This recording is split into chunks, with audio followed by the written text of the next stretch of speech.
Good morning. Lord, we want to thank you for this day. We thank you for life. We ask, Lord, for your presence here as we deliberate these matters that are important to our country. We pray for your guidance in Jesus' name. Amen. Thank you very much, Senator. Are there any apologies for absence? Senator Charles, sorry. Senator Charles. A lot of changes taking place. Senator Charles will be absent. And Miss Facey as well. Senator Carrington Morrison is on her way. I believe that I just got a message, let me just double check, from Member Witter. He's on his way as well. Let me use this opportunity to... Member Robinson will be late. Will be late, okay. Any other apologies? All right, thank you. Let me again welcome everyone to this sitting. I must make special mention of our support team, members from representing the Office of the Parliamentary Council, the Attorney General's Chamber, the Legal Reform Department, representatives from the Ministry of Science, Energy and Technology, and of course, the team here at the Houses of Parliament. Today we'll be receiving presentations from the Jamaica Coalition for a Healthy Society and the Lawyers Christian Fellowship Limited, Miss Helen Ann Wilkinson, Mr. Andrew Shackelford, and Miss Justine Collins, and the Jamaica AIDS Support for Life.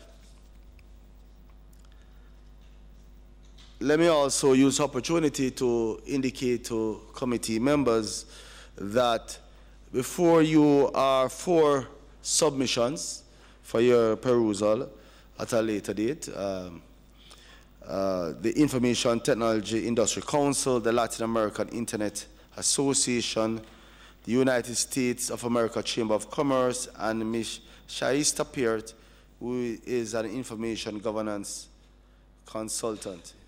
These are overseas submissions.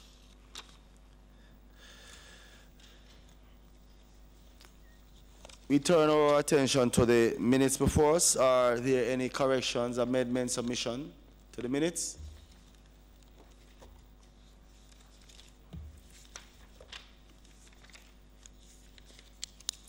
If there are no corrections, amendments, or omission, can I have a motion for us to accept the minutes? Moved by Senator Fraser Binns, seconded by Member Robinson. Those in favor? Those against? The ayes have it. Thank you very much. Matters arising from the minutes. Matters arise from the minutes. Matter arises from the minutes. We move to item 7. And at this time, we are going to take the submission from the Jamaica Coalition for a Healthy Society and the Lawyers Christian Fellowship Limited. I just ask the presenters to just identify yourself and members of your team. Thank you, Mr. Chairman. I'm from the Jamaica Coalition for Healthy Society. My name is Shirley Richards. With me from the Lawyers Christian Fellowship is Mrs. Helene Coley-Nicholson. We'll be making a joint presentation to this honorable House. We sent in a submission last night, but we have made slight changes, but for all intents and purposes, what's before is what will be shared this morning with just a few amendments. Thank you. So the Jamaica Coalition for Healthy Society and the Lawyers Christian Fellowship, Jamaica, we welcome the opportunity to participate in the review of the Data Protection Bill. In making these submissions, we have been guided by the stated objects of the legislation, which are to both enact legislation to secure the confidentiality of personal data, which may be in the possession of entities including government authorities, and to provide for the rights of individuals in relation to their personal data in the possession of these entities. The below comments we are asking you to allow these comments to replace our earlier paper, which was submitted on January 17, 2018. Firstly, we are concerned about the wide powers given to the Information Commissioner. We are concerned about these wide powers which have been given to the Commissioner, who is in fact a creature of statute. As such, the duties and powers of the Commissioner ought to be clearly circumscribed within the statute. Much of these powers have not been detailed. Instead, it has been left up to his or her discretion in a number of cases. As examples, we refer to A, Clause 4, 5, subsection E. The Commissioner may prepare and disseminate to such persons or entities as the Commissioner considers appropriate mandatory codes to be adhered to. This allows a lot of subjectivity in imposing these mandatory codes. The Commissioner really is empowered legislatively to go beyond what is in the law and given great scope in the exercise of his or her duties, even to the extent of determining what are those duties.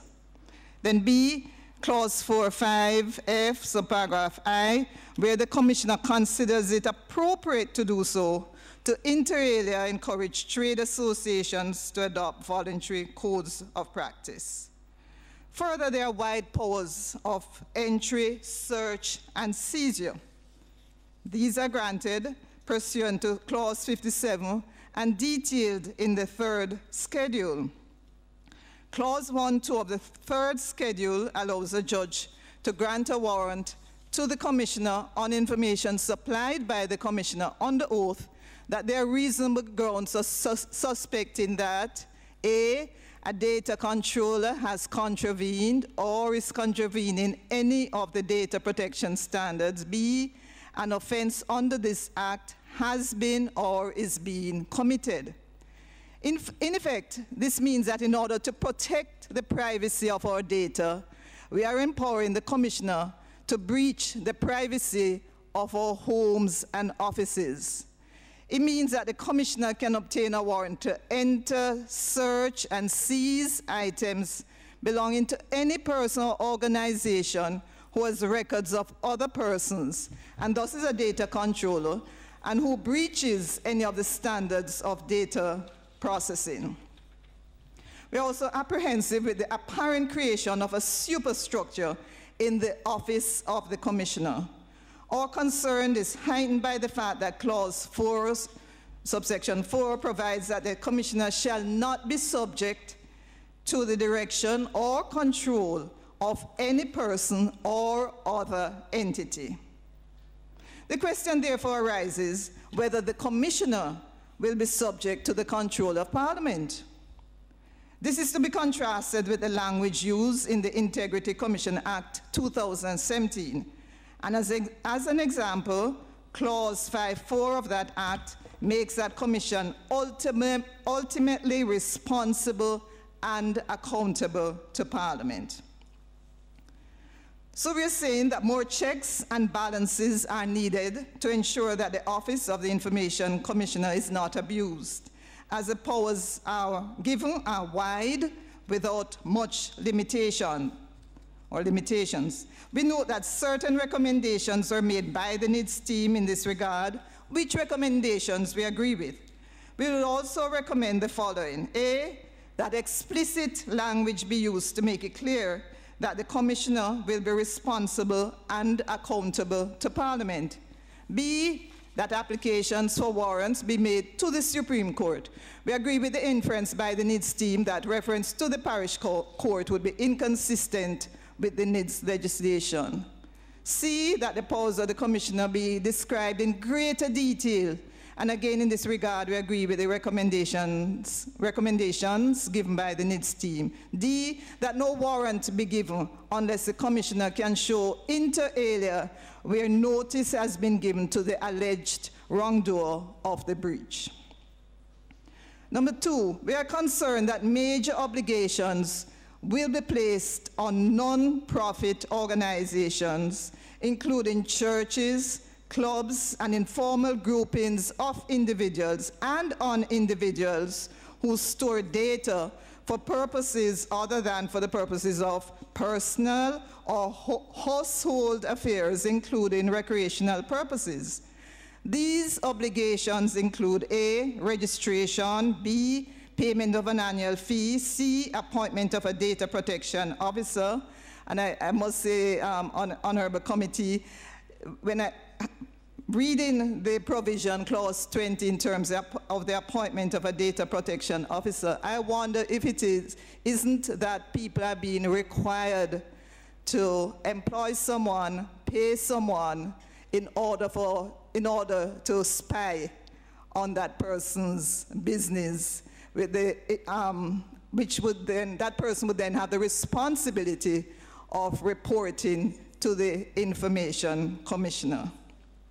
D, submission of an annual report clause, and this is clause 47.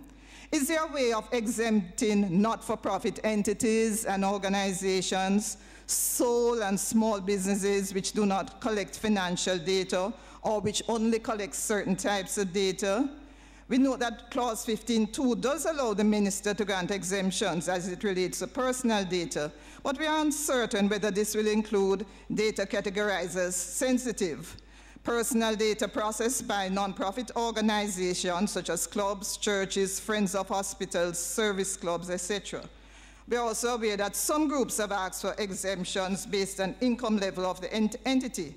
We are therefore asking for the minister to be specifically allowed to make exemptions where the only processing, whether of personal or sensitive data, is done for, and I quote, for the purposes of establishing or maintaining membership or support for a body or association not established or conducted for profit, or providing or administering activities for individuals who are members of the body or association or have regular contact with it. End of quote. Note that these words were taken from a UK government publication. Our simple request in this regard is that non-profit organizations be allowed exemptions from the mandatory provisions. At the same time, however, they should be urged to adopt voluntary codes when it comes to data management. 3, the priority placed on international agreements.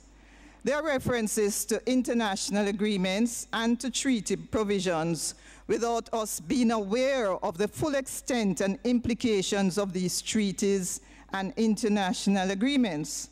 For example, we note in clause 22.3b that data are deemed to be obtained fairly if obtained, and I quote, by an instrument imposing an international obligation on Jamaica, end of quote. Also in clause 59.4, the only circumstances in which a minister may withhold approval of a data sharing code is if it appears to the minister that the terms of the code, and I quote, could result in Jamaica being in breach of any of its treaty obligations or any other international obligation, end of quote. There is no reference to breach of local law, rather international obligations are given priority. Additionally, we know that interpretation of international and treaty obligations may not always be uniform across jurisdictions. We therefore recommend that international obligations should be A, specifically named, B, binding on all country signatories to that international agreement, and C, incorporated into local law through the usual process of parliamentary decisions. The obligations should not be stated in such general terms as the ordinary person will not be aware of same. Such an open-ended or such open-ended phrasing could also cause legislators to preemptively approve undertakings, the implications of which they and the country would not be fully aware of. Mrs. Coley Nicholson will continue. Mr. Chairman, I now move to extraneous matters not relating to data protection. There are matters in the legislation which, if one were to adhere to the intention behind the legislation, are out of place. Examples of this are as follows. I speak first of the equality provisions in Clause 24(1)(j). We are puzzled, Mr. Chairman, by the inclusion of this clause as it relates to the purpose of identifying, quote, identifying or keeping under review the existence or absence of equality of opportunity or treatment between individuals of different racial or ethnic origins with a view of enabling such equality to be promoted or maintained, end of quote. The inclusion of this clause is more in the nature of political action, more relevant to countries where equal opportunity laws exist, but which are not relevant here. Furthermore, the inclusion of this clause goes beyond the scope of the legislation, which is the protection of data, personal data, as distinct from the achievement of a political aim. Next, Mr. Chairman, is Clause 66, which deals with contractual terms relating to health records. Our interpretation of this clause is that employers cannot insist on employees supplying them with health records. How will this impact any statutory requirements for medicals to be produced by persons involved in, let's say, the food industry? We note, for example, that the Public Health Food Handling Regulations of 1998 requires an applicant for a food handler's permit to be medically examined at a government clinic. Section 26(4)(a) says, a person who makes an application under paragraph 2 shall be medically examined at the government clinic nearest to his place of residence or at such government clinic as the medical officer of health may direct. What about the requirements for testing for persons involved in public transportation or in the aeronautical industry? To the best of our knowledge, certain categories of workers, including air traffic controllers, are required to have periodic medicals. How will this clause affect these requirements? Next, Mr. Chairman, there are the exemptions allowed to government. We're concerned that the legislation provides a number of exceptions to one of the biggest collectors of data, which is the government.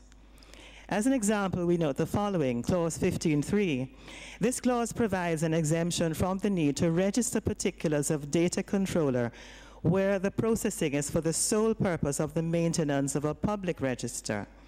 We would ask the reason for this exemption, as it would appear to us that the maintenance of public registers, such as that pertaining to births and deaths, should in fact be subject to some data protection standards. Maybe not all the standards would be relevant, but certainly there are some that would be. Accuracy, for example, that they be kept up to date and not unlawfully disclosed. Clause 23(1)(e), this clause exempts the government from respecting the rights given to the individual in Clause 10. Clause 10 gives the individual the right to prevent processing in certain circumstances. As an example, the government can simply claim, without more, that the processing is necessary for the administration of justice, subparagraph E4. Is even more vague, where it can be claimed that an individual is exercising a function of a public nature in the public interest. Since much of the processing of data is being done by government, and since this legislation is to protect the rights of data subjects as it relates to the confidentiality of data related to him or her, we are of the view that it is unfair for the government to be exempted on the basis of these very general words used in subclause E. Then there is clause 74, subsection 3. We note that under this clause, a public authority shall not be liable to prosecution under this act. That's a quote. The definition of public authority includes ministries of government, an executive agency, a commission of Parliament, and any other body or organization which provides services of a public nature. We ask, why should ordinary persons and organizations be liable to prosecution, but not public authorities? Does this mean, too, that the authority of the NIDS agency will be exempted from prosecution? The public was told that the Data Protection Act is a companion legislation to the NIDS. It would provide legislative means of securing the data of the citizen, which would be collected by the National Identification Registration Authority, or NIRA. The legislation, though, makes a distinction between how public and private entities are punished. This conflicts with statements that the DPA was a support for NIDS and begs the question, why is NIRA exempted? Now, the teeth of the legislation is in the punishment. The obvious difference in treatment between public and private entities can, for example, be seen in Section 70, which makes provision for punishment of bodies corporate, directors, etc. But there is no similar provision for government authorities, including NIRA. And we have some other concerns, Mr. Chairman.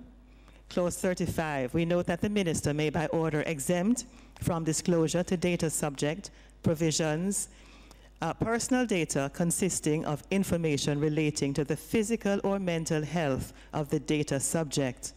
We are of the view that the right of data subjects to their health information relating to them should not be restricted. We would recommend deletion, therefore, of Clause 35(1)(a). Clause 63, subsection 9, this clause makes it clear that Clause 63, which deals with unlawful disclosure of data, is inapplicable to data exempted by the minister pursuant to Clause 33. Presumably then, data obtained unlawfully for the purposes of national security can be exempted from the data protection standards by the minister's certificate. But having exempted the particular data from Clause 63, is it that there will be no penalty for the unlawful disclosure of said data? The NIDS team suggested that this is so, and we are of the view that this position is not workable. We too are suggesting that this clause be re-examined. Quite importantly too, Mr. Chairman, we're concerned that the bill as drafted, being applicable only where the data controller is established in Jamaica or uses equipment in Jamaica for processing data, excludes regulation of big data controllers such as Google, Facebook, which also processes significant amounts of data owned by Jamaicans. We are cognizant that presently, in global terms, the size of the Jamaican population and the economy are relatively small. It seems, therefore, that in order for Jamaica to affect the way that big international data controllers do business, it would be strategically prudent for Jamaica to work out data protection policies and legislation in concert with its regional partners within CARICOM. We are also concerned about the efficacy of the consent of the data subject / owner. We like the term data owner. We're not so comfortable with data subjects, and we know that that is the precedent. However, we are owners, and there's a certain empowerment that the data quote-unquote subject, I think, will feel if they're told in the language of the statute and in the public education campaigns that government will no doubt roll out, that they're data owners. So we're concerned about the efficacy of the consent of the data owner when doing online transactions, for example. And this is for two reasons. First, most ordinary consumers are unaware of the meaning of complicated terms written in standard forms. Hence, it is questionable that consent is real. Secondly, data is often used for secondary purposes beyond those which are the subject of the initial contract. These secondary purposes may not have been envisioned at the time. The data subject should not be deemed to have consented to an unknown. It is submitted that data controllers should be required to get actual consent for all purposes for which data are to be used, and that consent for the primary purpose only should be strictly implied into the contract, and that the statute should provide that data controllers may not contract out of that provision. I believe that there are certain provisions now that require consent for limited purposes, but it's important that data controllers not be allowed to contract out of the provisions. Mr. Chairman, in closing, we again thank this Honourable House for the opportunity to share our concerns on this bill. We do not deny that in our modern age there is significant free sharing of information about ourselves, but also an expectation that the recipients of that data will exercise due caution in managing that data. However, there may be a case for us to be regarded not as mere data subjects, as I said before, but as data owners. As individuals, we have both rights and responsibilities. More education, Mr. Chairman, is needed to make our population information.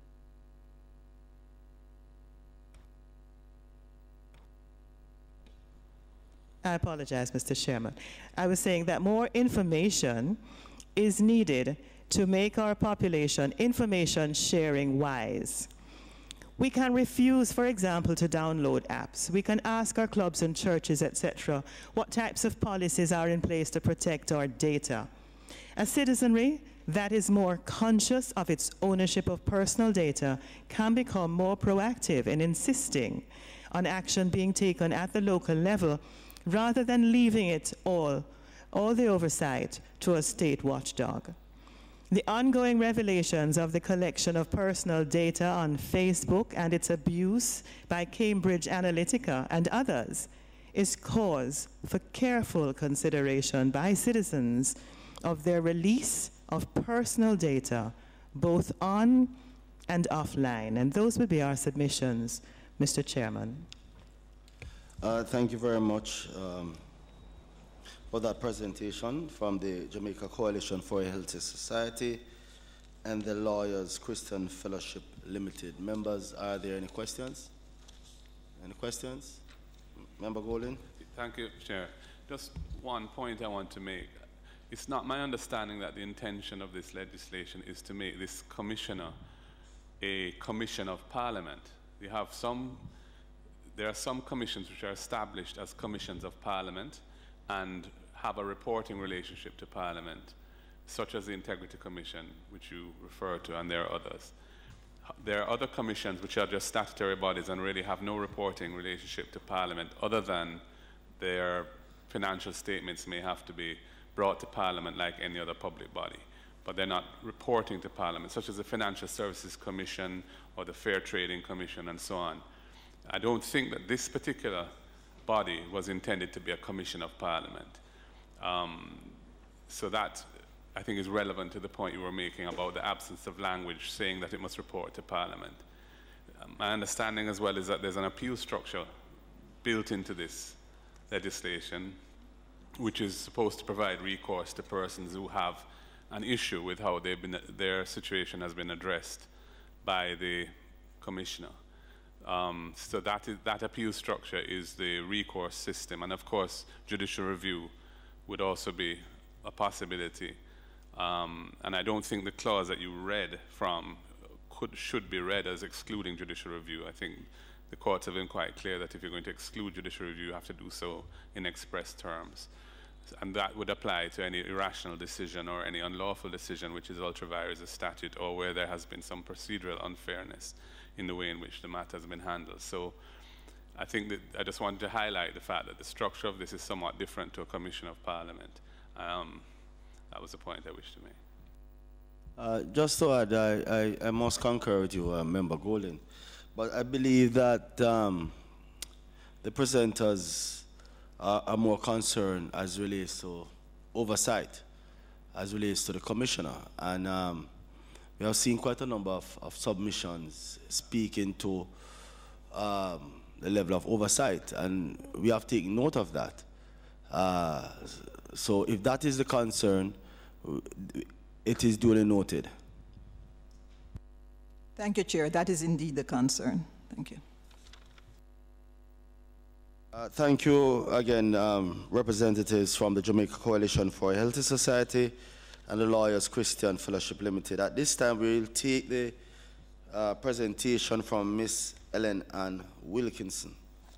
Sorry, Mr. Chair. Could we ask your kind permission to be allowed to leave the chambers? Thank you, sir, as Mrs. Nicholson has another appointment. Thank you. Good morning. My name is Helen Ann Elizabeth Wilkinson, Jamaican citizen by circumstance of birth. I was actually born with a congenital defect in both feet, which is called club feet. And one of the reasons I'm here is to say that I think there's a value to your data being known. It is what the authorities do with that data. Thank God I had a great surgeon, Professor John Golding, who didn't just look at my feet and say, well, go sit down and sleep. They did every step of the way, corrective shoes, cast, until I was done. Surgery was done on me at the age of 3. And I went to school at Sir John Golding with children who were more severely disabled. So much so that when I was there, they had the calipers and I asked for it and I was not given one. As a child, I thought this was a great thing, but actually I had more functioning than most people. So this is my presentation, data protection. All their lives, I've seen all my lives how poor people manage. They don't. I'm concerned about poverty in Jamaica. I'm concerned that when people give their information, do they get help? We know that downtown Kingston is the capital of Jamaica, yet there are no bus sheds. We know that information. Will we change that for the people of Jamaica? Because of that early intervention in my life, I was able to study in Canada. I have a master's degree in film, in transfer of technology, the moving industries in Jamaica, and Professor Golding even visited Canada when I defended my thesis. That's a picture of my mother in her first wedding, and she was a British Army officer. This is her passbook. She was in the 1st Battalion of Women Soldiers in Jamaica and served there. And even told me that in her training, they were subjected to live bullets and nerve gas, and I've had that supported now. So this sort of open information will lead you to see that if you have a condition, or as she died from cancer, was it caused by this type of exposure? I've even written to the Queen. I had her passbook notified by the late Dr. Eric Frater, and I'm still waiting for compensation from the Crown. I think we should have data protection, but it should be open because we live in an international community. As a Jamaican citizen, you're also a citizen of the world. And if there's need for compensation, either from the state of Jamaica, from state authorities or private bodies, that information should be open. It prevents you against violence, torture, silent incarceration from the state, and it assists the citizen who does not have the sources to deploy legal support and who have no family, church, or other systems to get such support. Just going through briefly, there are benefits of open data. There are some limitations. Important thing is, what do we do with that data? Will we compensate our citizens when we know that the state or its officials have violated the citizens? And what will be the restitution to that citizen?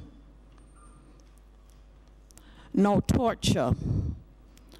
My concern is, you see, there's a brief definition of what torture is, and coercing people and so on.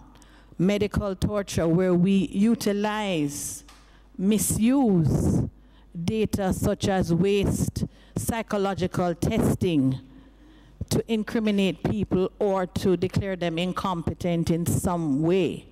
And we dress it up. It can be dressed up by authorities as training exercises.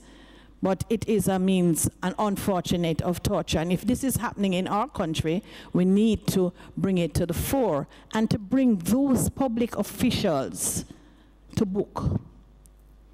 But however, my concern is with all the laws that are created by Jamaica. As far as I know, Jamaica has not signed the United Nations Convention Against Torture.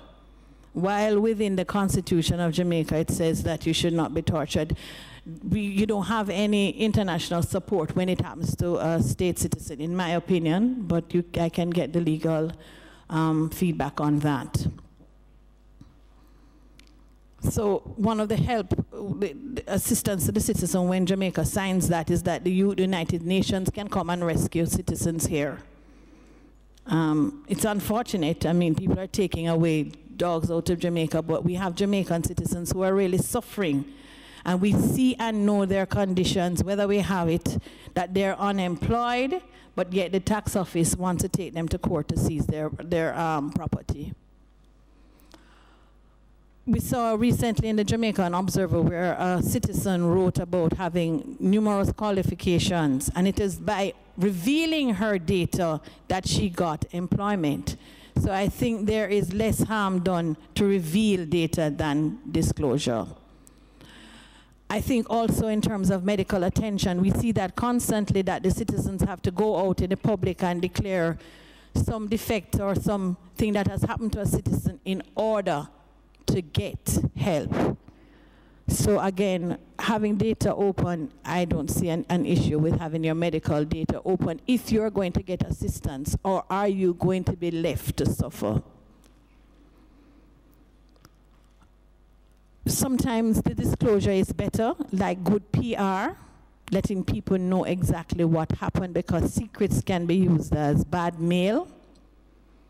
And I would say that if the state is going to post your name somewhere, whether on Facebook or whatever social media, everybody should ask for that file, read the file, read who wrote the letters, what dates the letters were signed, read every single letter that is written against the citizen of this country by state and private officials. You should ask for those documents. And as I said, disability disclosure can assist the person to get whatever assistance. If we do know the information, whether through needs or whatever means, it means that at the end of the day, the citizen should be helped, not harmed. Some of the research proves that data is unfairly used against the weak and vulnerable groups. And I think I stated this before.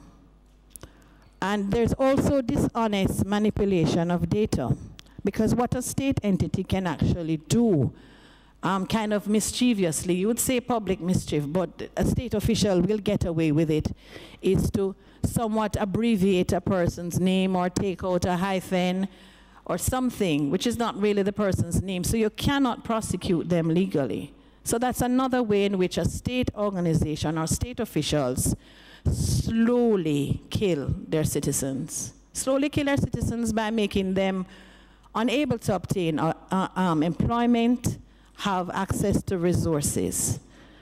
Simply Google people's name and get the data. Solutions to state abuse to the citizen must mean that the data should be left open to the international community for scrutiny. Like Nelson Mandela, international sanctions against guilty states, organizations, and entities could be successfully mounted. So if you're an academic institution and you're using research unethically, sanctions should be made against you. When a citizen has open data, it does leave a paper trail. Maybe you will not get compensation in your lifetime, but maybe somebody for you can get that compensation, as I am still pursuing for my mother. So that data should be open and available.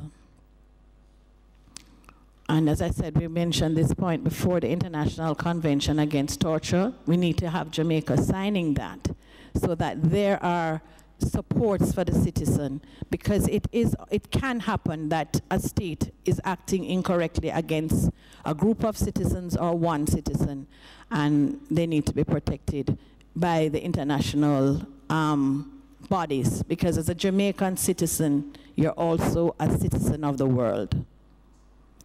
So personally, I have no problem in giving my data as open access, and I believe that through things like the Gleaner archives, a lot of information is there, and those things shouldn't be shut down and not available for scrutiny.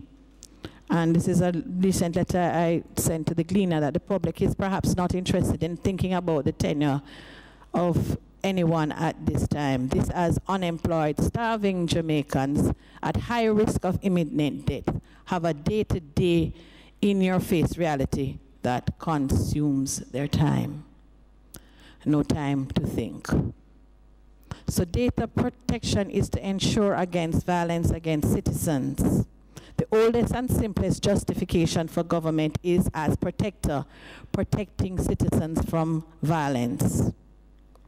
The state must compensate the citizen when the state and its officials are responsible for abuse to the citizens. Those who write reports, record minutes of meetings held with persons in the state, must be accountable for their communications. And that's me. And things like DNA, I have no problem. I think DNA should be open, so fathers cannot negate their responsibilities. In terms of the CXC, our students' papers are scanned by overseas bodies now. Will these data protection acts protect that intellectual property of minors? Paul Bogle and George William Gordon were hung for fighting for the rights of Jamaicans. There are still Jamaicans today who are silently being hung because they have stood against atrocities by state bodies. Thank you. Thank you very much, Ms. Wilkinson. Are there any questions, members, for Ms. Wilkinson? Thank you very much. Thank you very much, Ms. Wilkinson. Your presentation is duly noted. At this time, we will have the submission from Mr. Andre Shackelford and Ms. Justine Collins. Good afternoon, Mr. Chairman. Good afternoon, members of the committee. As a starting point, it's perhaps good to position data protection within the legal regime from which it emanates. And data protection is a unique school of legal thought in that it grew up on one hand within the sphere of the protection of fundamental rights, and on the other hand in relation to economic integration. So it represents a nexus of law as it relates to fundamental rights and law as it relates to economic law. Its nexus in terms of fundamental rights was after the Second World War, and there were various proposals in Europe to deal with potential scenarios as existed in Nazi Germany, where citizens were constantly monitored, and there were large registers of persons of certain ethnicities, what have you and what have you. It further grew up in the human rights field before within the European Convention on Human Rights, and there the European courts analyzed the right to privacy contained in that convention as containing what you could call bare bones data protection principles.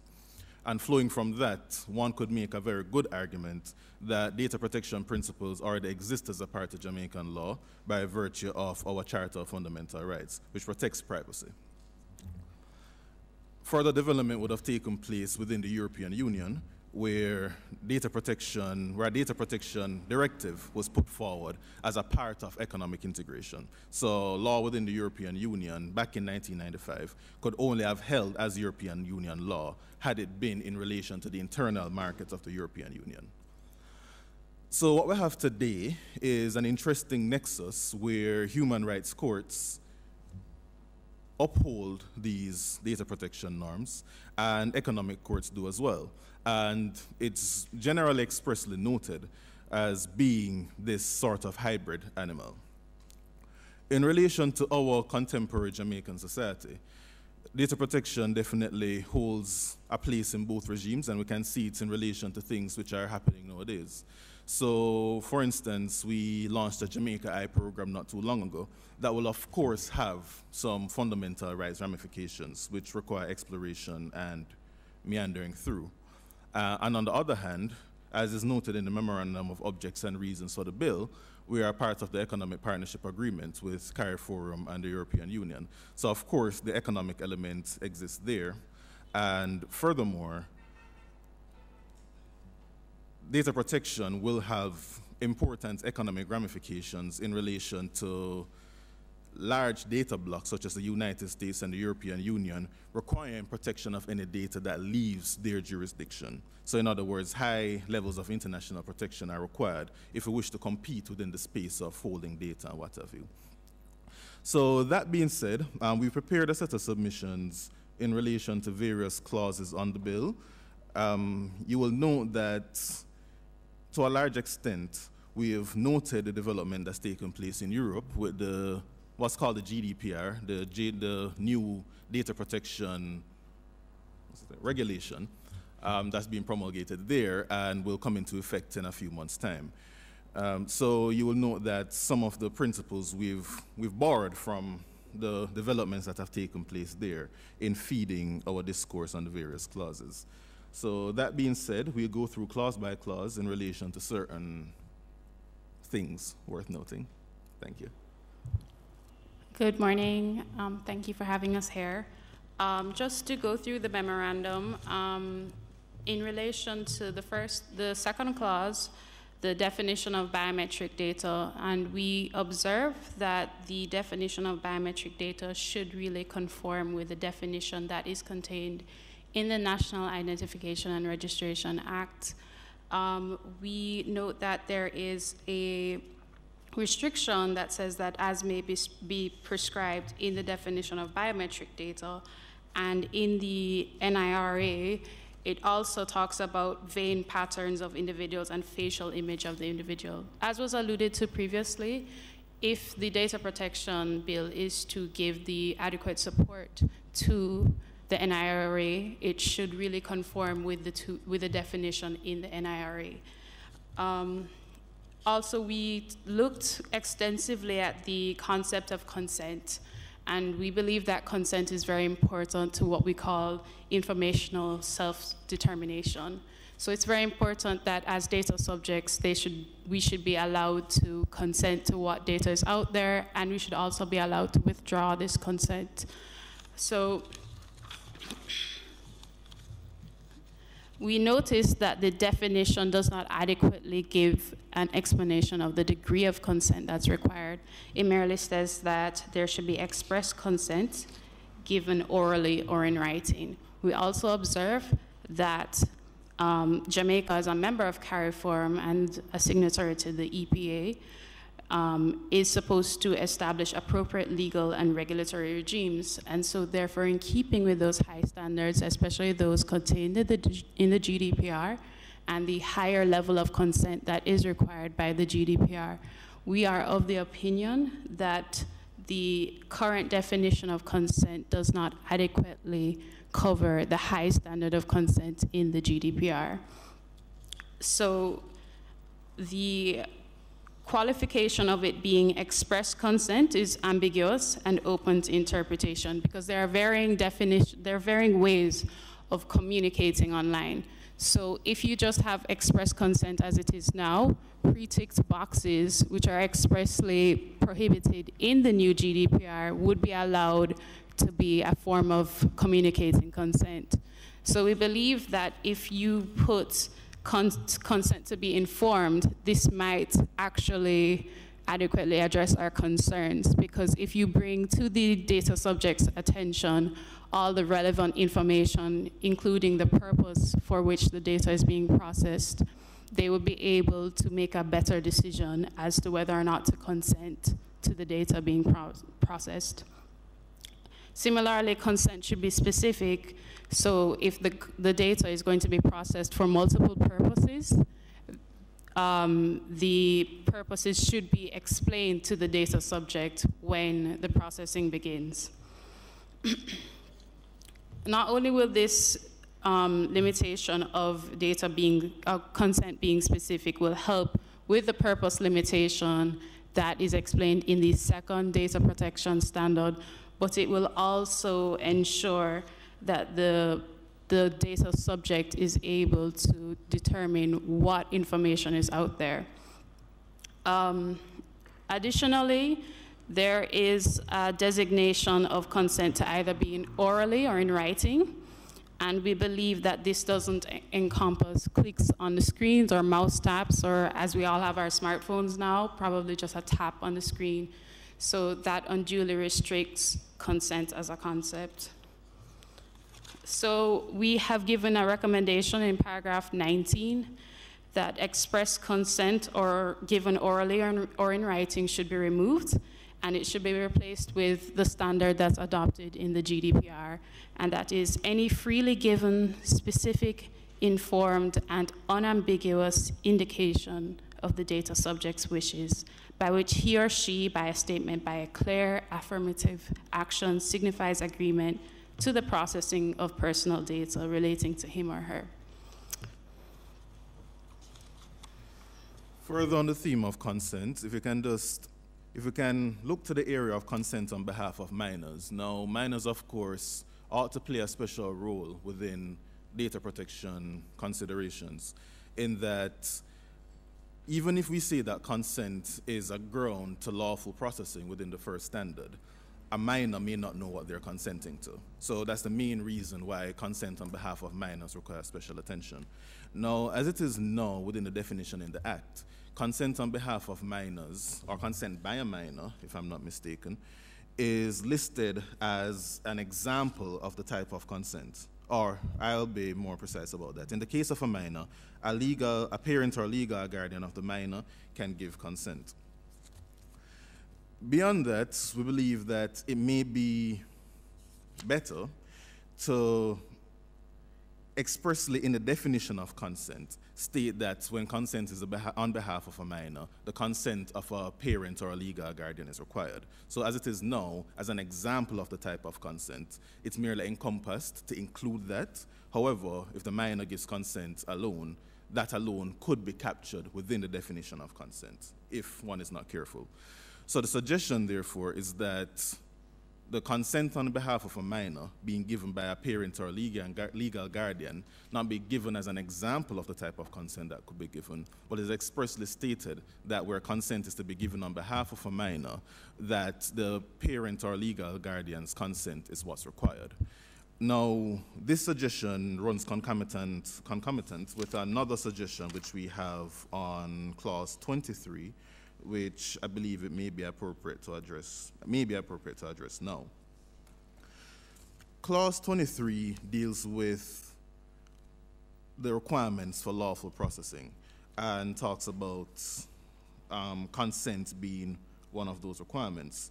So running an inclusion in the definition of consent to deal with consent on behalf of minors expressly, and coupling that with clause 23, which deals with lawful processing. What could be done in clause 23, as is suggested at paragraph 35 of our recommendations, is that where the data subject is a minor, all reasonable steps are taken to ensure that consent is given or authorized by a parent or guardian of the minor.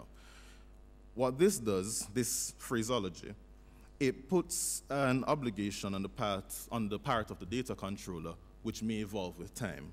So right now, given the state of technology, it may simply require the data controller to give a notice that says, if you're a minor, your parent or legal guardian's consent is required. Now, we might say that that's not very efficacious right now. It's not a very effective means. However, we don't know how the state of technology in relation to online identity will evolve. It may evolve to make that standard of all reasonable steps being taken to ensure that consent is given on behalf by a parent or guardian much easier. As such, we would recommend that, as I've stated, that where consent, within the definition of consent, where consent is to be given on behalf of a minor, that consent is authorized by a parent or guardian. And similarly, in clause 23, that consent for the purpose of lawful processing requires all reasonable steps to be taken to ensure that that consent on behalf of a minor is given by a parent or guardian.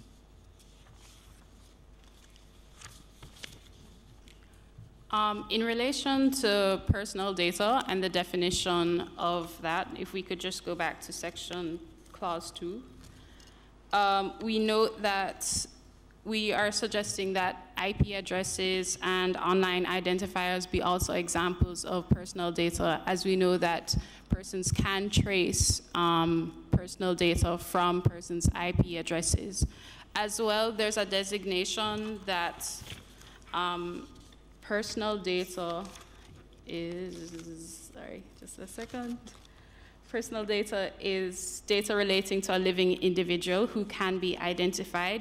We are also suggesting or is identifiable from the data, because there might be data that actually gives indicators as to somebody's personal identity. So we believe that a more expansive definition would remedy this problem. Additionally, we note that, as was previously alluded to by previous presentations, there was concerns with regards to the bite of the legislation outside of Jamaica, but we think that this is commensurate with the enforcement powers that are bestowed on the Information Commissioner.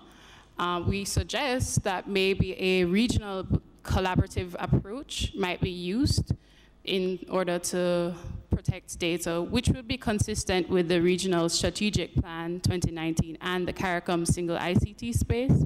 However, we believe that right now the Information Commissioner's powers and the bite of the legislation is appropriate. As I spoke of before, we noticed that there is no provision within the legislation for withdrawal of consent. And the Article 29 Working Party, which is a committee of the European Union's Commission, notes that consent cannot be effective if it's not able to be withdrawn. So you cannot exercise a choice if you can't withdraw from that choice. So we're suggesting in clause 23, which gives, which speaks about consent specifically, that a clause relating to withdrawing that consent be used. We have suggested in paragraph 38 that the insertion of a subclause which states, for the avoidance of doubt, a data subject may at any time withdraw consent to the processing of any personal data at any time in respect of that data subject. And this would allow for the autonomy of the data subject to be protected.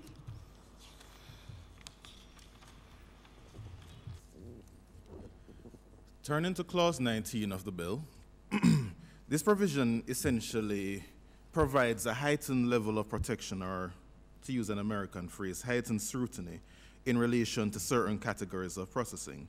And the idea here is that certain categories of processing may cause substantial damage or substantial distress, otherwise significantly prejudice the rights and freedoms of the data subjects. So those are the types of processing which are addressed by the provision. Now, there are a series of provisions as to how, when such processing is taking place, that can be dealt with by the Information Commissioner. So no comments are made on that process. The comment which is made is the approach which is taken to determining what processing falls within this section or within this clause. And the bill takes a positive listing approach in that the minister will beforehand determine what categories of processing fall within clause 19. That is the type of processing that can cause substantial damage, distress, or significantly prejudice the rights or freedoms of data subjects. We believe that this may result in a reactive approach, in that there may be certain types of processing which the Information Commissioner could be well positioned to determine may fall within these categories of processing. And therefore, the regime, which is set in place by Clause 19 could be enforced directly by the Information Commissioner. Rather than the processing takes place, it causes substantial damage or distress, significantly prejudices the rights or freedoms of the data subject, and then the minister says, yes, that is a class of processing which I really should put in, is put in subject to affirmative resolution. In other words, the suggested approach is a more proactive one in that the Information Commissioner is left to, within his powers, determine whether or not the processing falls within what's being called now specified processing, that is that which may cause substantial damage, distress, or prejudice the rights of a data subject. So that, to that end, the negative listing approach is suggested, that is left to the Information Commissioner to determine whether or not certain processing can fall within Clause 19, within the quote-unquote specified processing. And the minister, if he so determines, can exempt certain categories of processing from the Clause 19 regime. There's also a minor suggestion that the phraseology be changed from specified processing to be something more descriptive, such as potentially harmful processing. Furthermore, turning to Clause 23, which both Justine and I have spoken to somewhat, Clause 23 deals with the first data protection standard. And so one of the ways in which processing can fall within that standard is if consent is given. And another way is if, as is listed at Clause 23(1)(d), the processing is necessary in order to protect the vital interests of the data subject. What may be meritorious is an enhancement of the idea of what vital interests of the data subject means. To that end, we know that some guidance can be sought from Recital 46 of the GDPR, which seeks to clarify what vital interest means. And for these purposes, I will just read. The processing of personal data should also be regarded as lawful where it is necessary to protect an interest which is essential for the life of the data subject or of another natural person. Processing of personal data based on the vital interest of another natural person should, in principle, take place only where the processing cannot manifestly be based on another legal basis. Some types of processing may serve both important grounds of public interest and the vital interest of the data subject, as, for instance, when processing is necessary for humanitarian purposes, including for monitoring epidemics and their spread, or in situations of humanitarian emergencies, in particular in situations of natural and man-made disasters. So the recommendation here is that the idea of what's considered vital in the vital interest of the data subject is enhanced somewhat.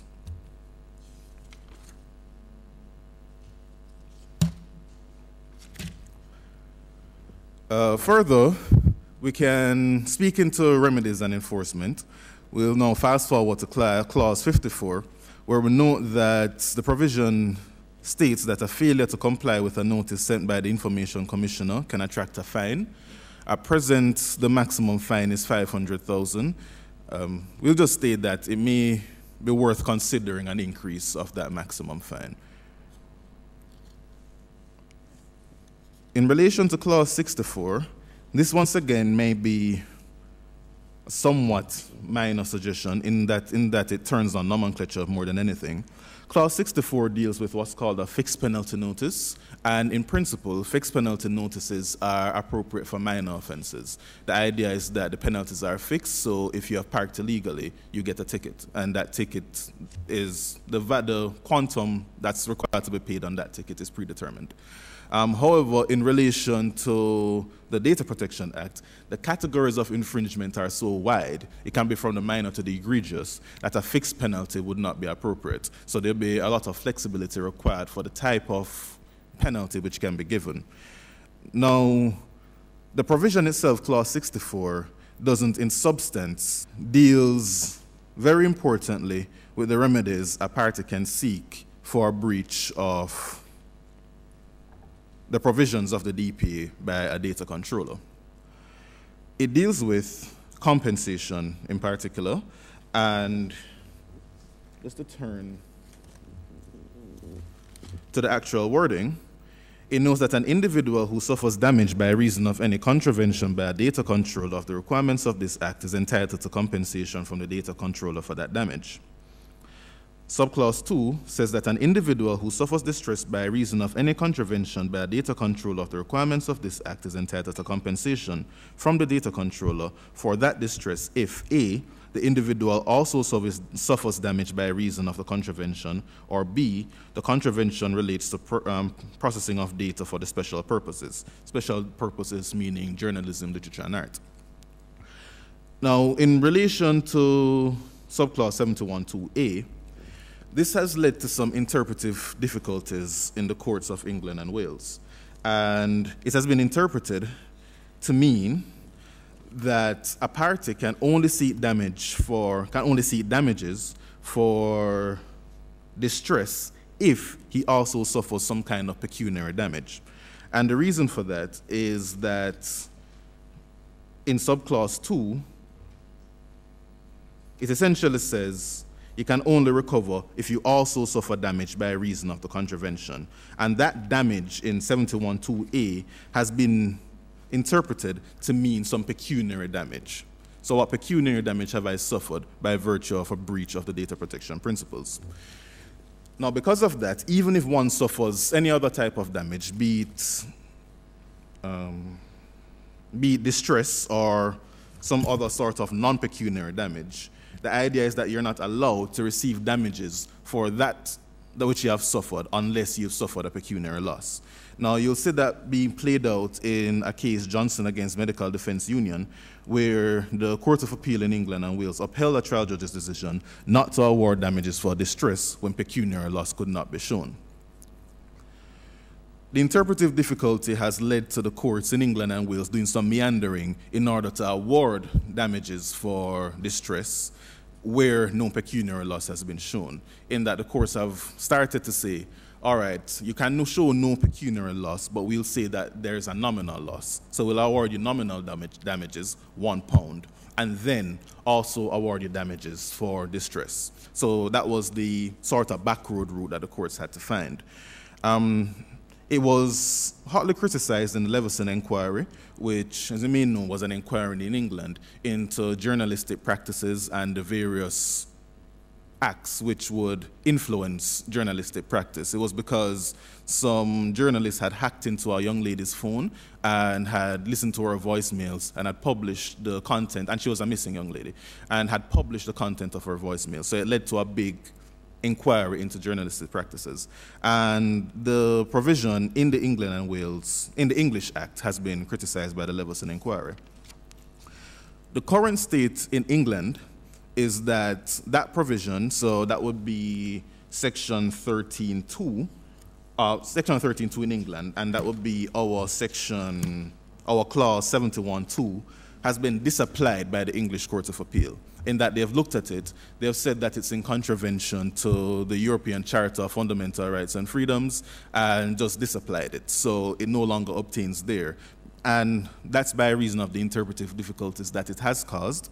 So as such, we would recommend that subclause 2 be removed, and that would remove the interpretive difficulty.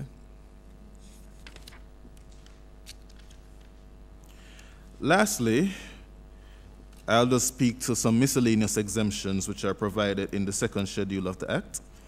And lastly, in relation to the specific clauses, some miscellaneous exemptions. And we're of the view that the addition of an exemption for immigration policy would be meritorious, as the processing of personal data without the consent of the data subject will more often than not be required at the border, and as such, an exemption from the principles or standards may be something worth looking into.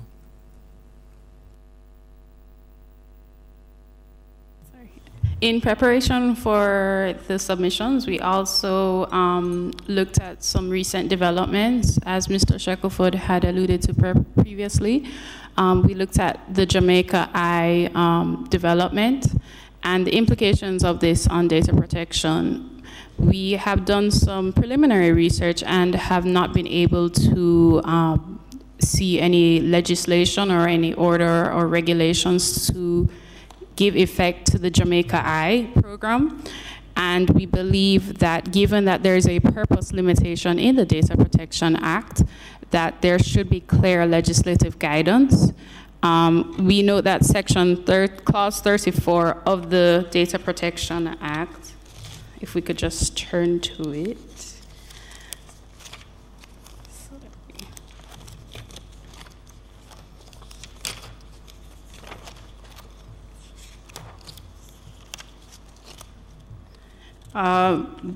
Provides for an exemption for the purposes of prevention and detection of crime, as well as the apprehension and prosecution of offenders. And we believe that there should be a balance of this exemption with appropriate safeguards, such as the purpose for the processing of data must be limited to fighting serious crime, as well as the processing must be targeted to what is strictly necessary to fight serious crime. There was a case, the Watson case, I believe? Watson and Tele2 Media case that provided these safeguards, where a similar situation where CCTV footage was considered in the context of data protection legislation. We observe that the third standard is that processing of personal data shall be adequate, relevant, and not excessive in relation to the purpose for which they are processed. So the Jamaica Eye policy runs the risk of contravening the principles established by the Data Protection Bill if there's no clear legislative purpose. Additionally, we also observe in relation to e-privacy, there is an e-privacy directive in the European Union which speaks specifically to cookies, spywares, web bugs, hidden identifiers, and similar devices which can be placed on your computer when you're browsing without the user's knowledge in order to gain access to information, to store hidden information, or trace the activities of the user. And we observe that in some instances, cookies can be legitimate and a useful tool, especially when you're in a shopping cart just to remember what you've actually put in your cart. But there are other instances where it can be used to intercept data. And we believe that there should be on the legislative agenda something to deal with this, because right now what is happening in the European Union is that they are now considering an e-privacy regulation to deal with this. And it should be approved by the end of this year, but if it is that we are to conform with the data transfer implications in terms of transferring data to Jamaica or the Caribbean, we need to do something in relation to e-privacy.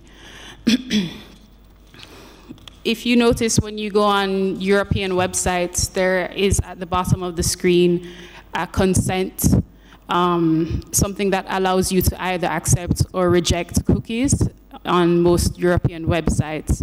So right now what they're doing is there are very high standards of consent, so they're trying to streamline consent with the new regulation.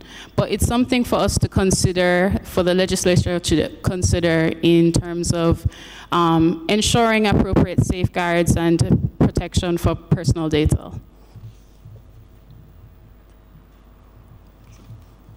Thank you for having us, and if you have any questions, please let us know. Thank you very much. Are there any questions? Yes, no, Robinson. Chair, I want to join the presenters in calling for an urgent tabling of legislation in relation to Jamaica Eye. And I'm going to explain why it is unique and a little bit different from other surveillance systems across the world. We are actually linking to private individuals and companies who have CCTV cameras. Generally, the legislation provides exemption for crime fighting and for government entities, but there is no clear provision for a private individual or company who has its CCTV cameras. It captures data on individuals on a daily, hourly, minutely basis. It provides that to this Jamaica Eye system. if there is a breach, for example, who would be held responsible? Would it be the Jamaica Eye, or would it be the individual company that provided that information? So there are a number of areas of ambiguity, given the fact that we are pretty much using a private-public type system. And in most other jurisdictions where it's fully public, the exemptions are very clear. So I think it's very important that before we have an incident, and we hope we don't, of a breach of privacy, that there are some guidelines about how that operates in relation to data privacy. Member, as it relates to Jamaica, I share your concerns. I must add, though, that I am privy to a particular presentation at Cabinet, and I believe that there is a robust security feature, and but I think we need to give it some more thought as well in terms of ensuring that the necessary legislative support is in place. But just for the record, as it is right now, there is a certain level of protection as relates to data, the data that is collected and how it is treated with, because I raised a number of questions as relates to access to the information and the procedure as relates to actually looking at the feed, even looking at the feed and how the feed is used. But I understand where you're coming from as relates to Jamaica Eye. Any question for the presenter? Thank you, Mr. Chairman. I am very pleased with your presentation, and particularly with how you have dealt with and the recommendations that you have made in terms of consent. And, you know, I think it is so timely because recently in the news, Chairman, you would be aware of a lot of discussion that has been taking place in case of Cambridge Analytica, and how persons' information have been accessed without their consent, and persons and friends of that person's information that has been used. And so I think, Chairman, that as we continue this discourse, we may have to relook at how we treat with the issue of consent and the provisions in the bill. But also, just this morning, I think the Lawyers Christian Fellowship spoke about, you know, Google and Facebook and how we relate to those. And we also have to ground that in the extra territorial or jurisdiction, and how, if anything, those can be enforced or not enforced. But I think we may have to go back to the bill and how we have sought to put certain things in the bill in terms of consent and personal data protection in light of recent happenings. And I wish to hear from you whether you have, whether Ms. Collins or Shackelford, whether you have any thoughts in terms of what's been happening recently and how our bill could try to deal with some of those issues, particularly in terms of Cambridge Analytica. My first comment would be that a regional collaborative approach in relation to data protection would generally have more bite. And even if the regime is strengthened to sort of deal with those issues of extraterritoriality, and if we can really go after a data controller who doesn't even process data in the Caribbean and doesn't have their setup in the Caribbean, how can we go after them? Even if that's enhanced in some way, getting past the conceptual gaps, there's the practical difficulty of enforcing anything as individual nations, small territories against big companies. If we don't like how Google has done something and we say, Google, we want to find you, Google can flex their muscles and say, we will just say there's no Google in Jamaica. And the people of Jamaica will riot and say the government is doing nonsense. So on a practical level, a regional collaborative effort would go some ways in giving the regime a bit more teeth, in that it can be enforced regionally, and it's just a regional bit of legislation.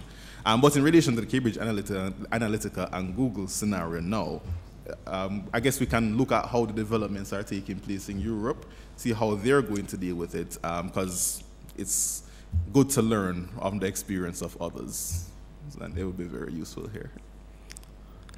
I'd also like to add that there is the possibility of private law remedies for individuals. So there are a lot of the big companies like Google, Facebook, they have, eBay especially, has online dispute resolution systems.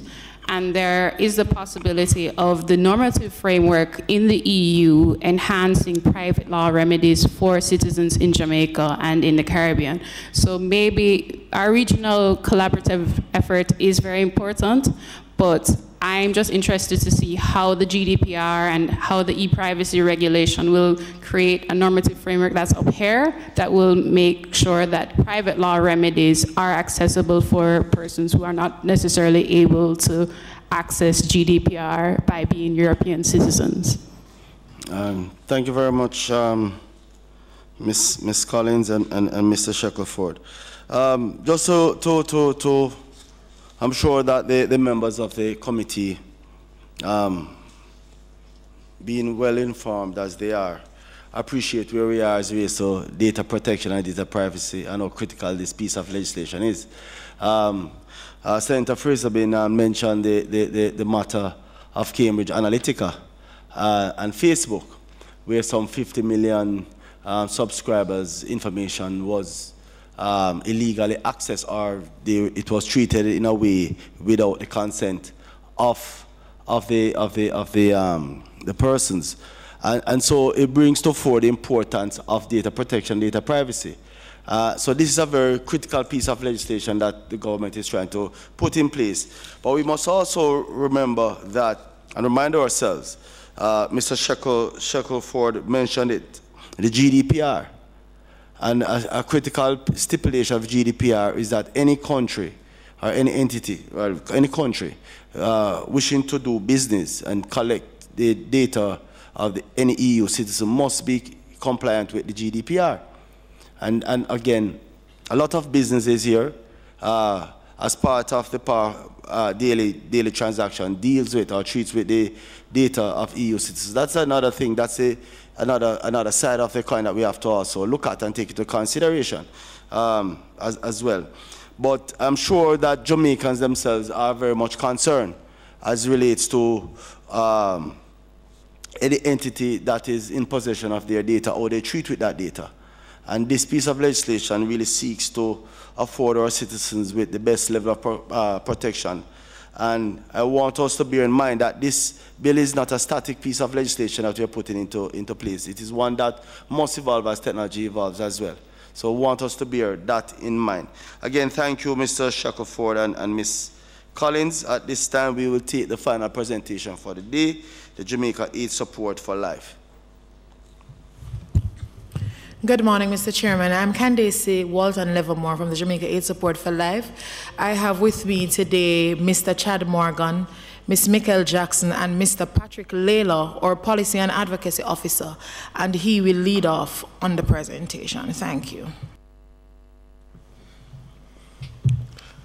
Good morning, Mr. Chairman, honorable members of the committee, ladies and gentlemen. We are very honored for this opportunity to add our voice to the discussions around the Data Protection Bill, an act to protect the privacy of certain data and concerned matters.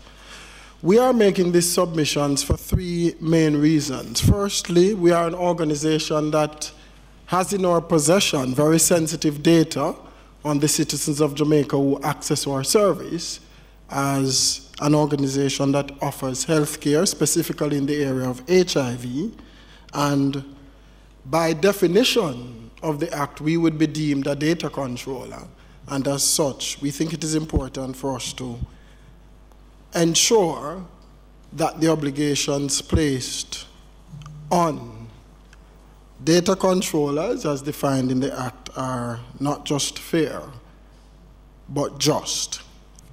We are also making this submission because as a human rights organization, we believe that human rights should be at the forefront of all our deliberations, and that as we seek to do this very important thing in protecting the data of our citizens, that it is done with no one being put at a disadvantage. And thirdly, we represent a sector where the data we manage for our clients generally has been the basis for high levels of stigma and discrimination, social exclusion, and reduced access to essential services. And therefore, we want to ensure that in the protection of data, some very specific data is not left out, and that where the Act gives the power to, for example, the Commissioner to demand that data refuse to be released, that it does not put anyone at risk in terms of the data that we have in our possession. Mr. Chairman, Section 65, subsection 1 of the bill, at a first glance, addresses a major long-standing concern of ours around stigma and discrimination. This is in relation to people's health status, and more specifically, their HIV status.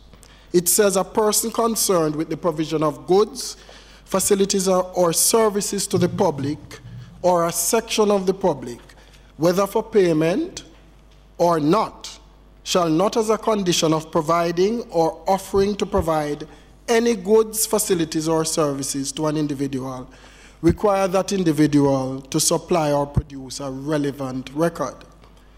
The section continues to explain that this would not apply to a person that showed that this imposition was required by law, by a court order, or justified as being in the public interest. It can be inferred, Mr. Chairman, that the interpretation of this section would speak to the issue of insurance companies requiring individuals to produce information relating to their HIV status in order to access such services, or employers, for that matter, requiring same to provide employment, to continue employment, or to receive promotion. We, however, believe that seeing the practice is so widespread, an express provision to address same is necessary, as opposed to leaving it up to interpretations that can go one way or the other. It is our submission that the section be worded to expressly prohibit this practice. There are insurance companies that will deny coverage to an HIV-positive person or provide conditional coverage because of said status. And we are very aware, Mr. Chairman, of the fact that these people are operating businesses and financial viability is a chief concern of theirs. But we suggest that with the medical advancements that have taken place in the field of HIV treatment and care over the years, such concerns can be allayed, and as such, have no place in contemporary society. Mr. Chairman, we have an HIV workplace policy that supports this position, and the Occupational Health and Safety Act that is now being looked at also aligns with this same position. And we are therefore suggesting that in the proposed legislation before this House, we support a framework that already exists in policy by giving it legislative teeth. The social stigma associated with HIV and the systems that continue to foster discrimination has long been allowed to thrive, and here presents itself in this legislation an excellent opportunity to fix this issue.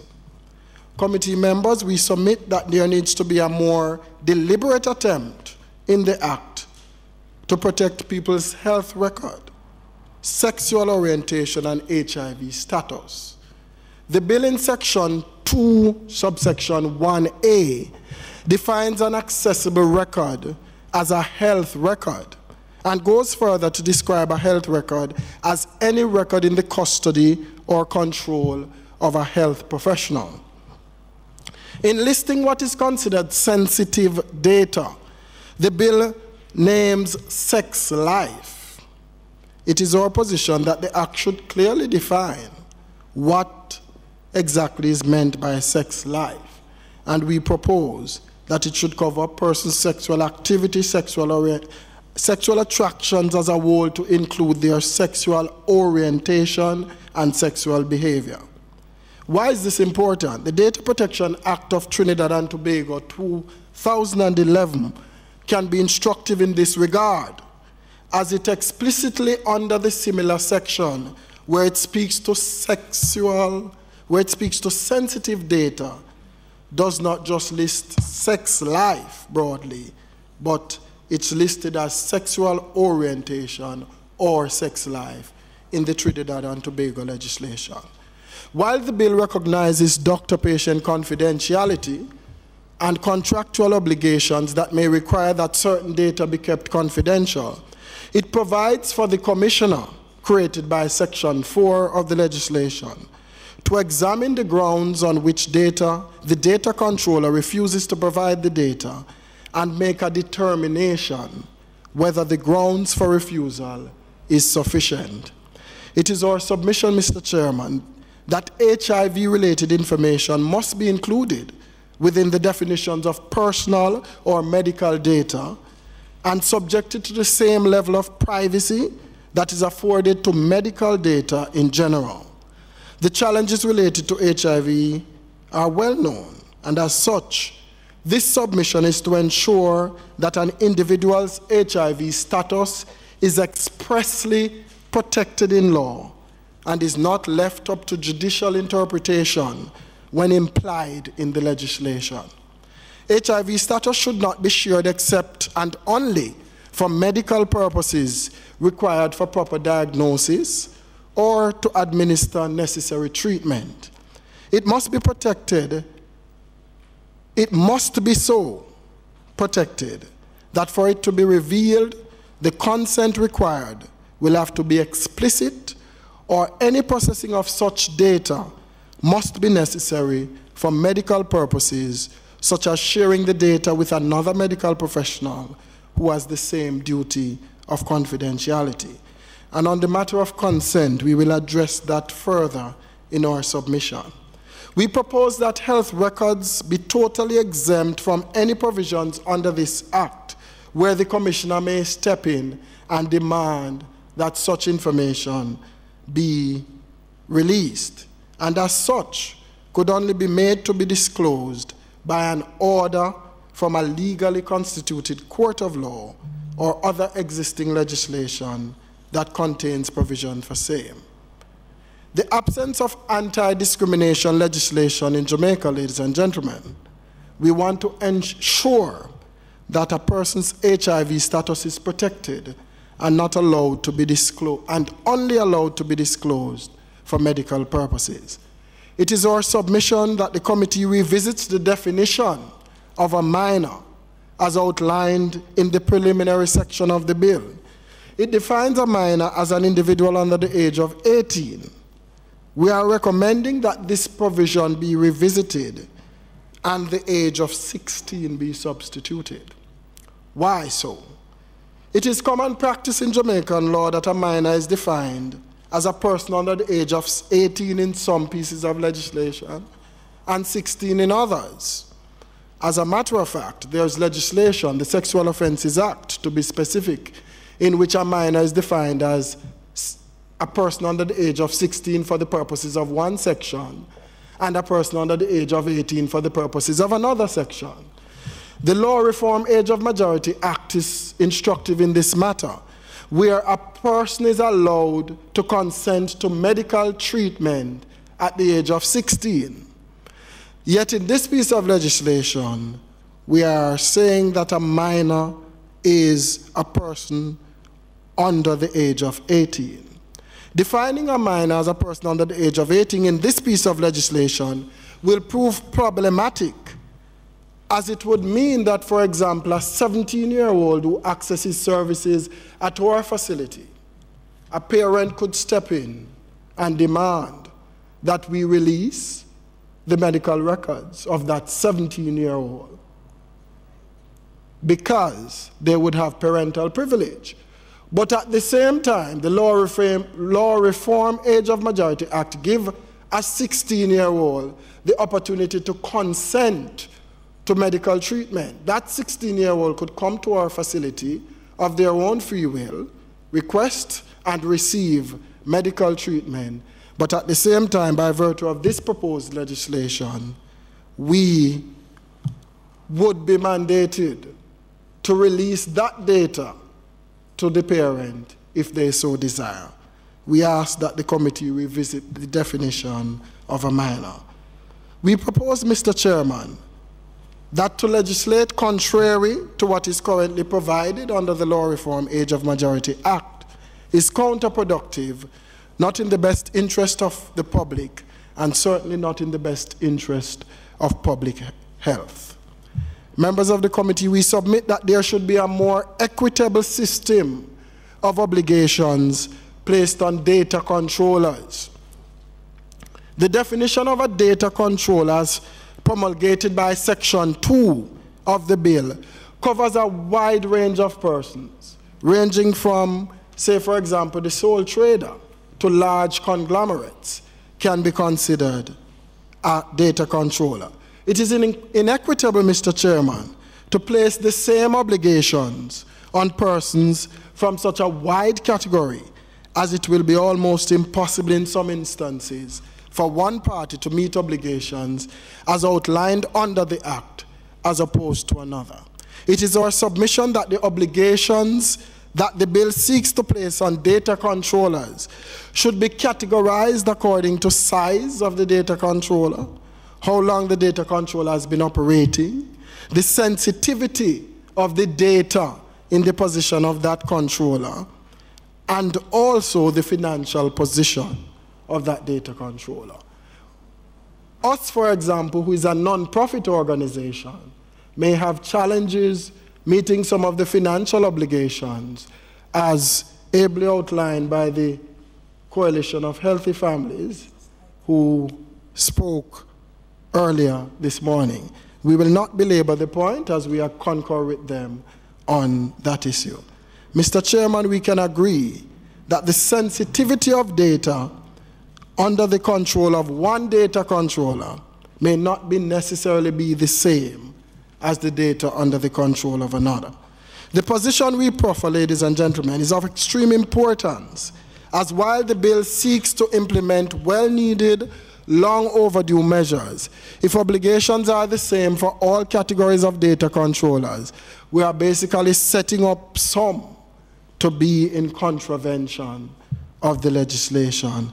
And ultimately, we may be closing the doors of operations that are the livelihood for family or a few families. We are not asking for the law to be simple, but we are also not asking for it to be too severe. Section 4, my penultimate point, of the proposed legislation creates the post of an information commissioner that shall be appointed by the Governor General after consultation with the Prime Minister and the Leader of the Opposition. The office is given far-reaching powers, and many speakers before us have elaborated on this point. There are requirements that some of his actions be sanctioned by both houses of Parliament, but not necessarily mandatory. The Commissioner acts as he sees fit, albeit, if I may borrow the wording of the legislation, in good practice. It becomes problematic, however, when good practice means such practice as appears to the Commissioner to be desirable. So the Commissioner is mandated to act in good practice, yet good practice is almost defined by the Commissioner in said legislation. A responsibility to act in accordance with good practice is placed on the Commissioner, but then good practice includes what appears to be desirable by the same Commissioner. While it is good practice in a democracy to have independence of persons in such positions, such independence cannot be unchecked or not thoroughly checked. We are proposing that an oversight body be instituted to oversee the actions of the Commissioner. This oversight body, while not interfering with the Commissioner's independence, will provide for better checks and balances in the system. We propose that this body should comprise of members of government, the opposition, civil society, the private sector, and the church. Mr. Chairman, we take notes of the requirements outlined in the bill relating to who may serve as a commissioner, and we accept that someone of unquestionable integrity will be selected. However, it must never be forgotten, in the words of American physician Dean Ornish, I believe that the founding fathers of our country got it right. Power corrupts, and anytime you have too much power in one place, it tends to get abused. So checks and balances are always needed. Finally, Mr. Chairman, we submit that the definition of consent should be broadened to include informed consent and coerced consent. The term consent is used numerous times in this bill, and it is defined in section 2 as follows. Consent in reference to any consent required to be given by data subject to the processing of data means express consent given orally or in writing, and includes such expressions of consent given by A, legal personal representative of the data subject, B, any individual to whom the data subject delegates the right to give or withhold consent, or C, in the case of a minor, a parent or legal guardian of the minor. We submit that the terms informed consent and coerced consent be inserted into the bill, so it provides wider protection for the most vulnerable among us. As it stands, consent given orally is enough to satisfy obligations under the proposed legislation, and may put individuals who do not quite understand at a disadvantage. The obligation, therefore, must be placed on the data controller to ensure that the data subject clearly understands what he or she is consenting to, but not just that, as the implication of said consent must be discussed in the initial stage. So the data subject must be made to understand what they are consenting to and what are the implications of such consent. Hence our submission that informed consent should be inserted into the legislation. We submit that the law must state that consent has to be freely given, not coerced, and informed where there is an understanding of the scope of the consequences. A request for consent must therefore be presented in clear and accessible form, in language that the data subject can understand. In clear, plain language, prior to consent being given, data subjects must be informed that consent may be withdrawn at any time, even after consent has been given. The burden of proof that valid consent has been given by a data subject must lie with the data controller. Consequently, it is essential that controllers document all consents obtained from data subjects. For consent to be valid and relied upon, it must respond to clear imbalances between the data subject and the controller. If the controller is a public authority or an employer asking for consent from employees, they may be forced to give because of the imbalance of power between the two. I may give information to my employer to keep my job. So we are asking that there be very clear wording in the legislation around consent. Based on the foregoing, Mr. Chairman, consent should not be legally valid if the fulfillment of a contract or promotion is dependent on that consent, when consent is not necessary for such fulfillment. In conclusion, Confidentiality is incorporated as one of the key guiding principles of the National HIV/AIDS Policy in accordance with the International Labour Organization Principles on HIV and AIDS and the Workplace. National policy also stipulates that employers and workers should be informed about these principles and their rights to privacy. It would therefore be counterproductive to these already established standards, Mr. Chairman, for new legislation to be enacted that goes against these established fundamental principles or does not expressly reinforce them.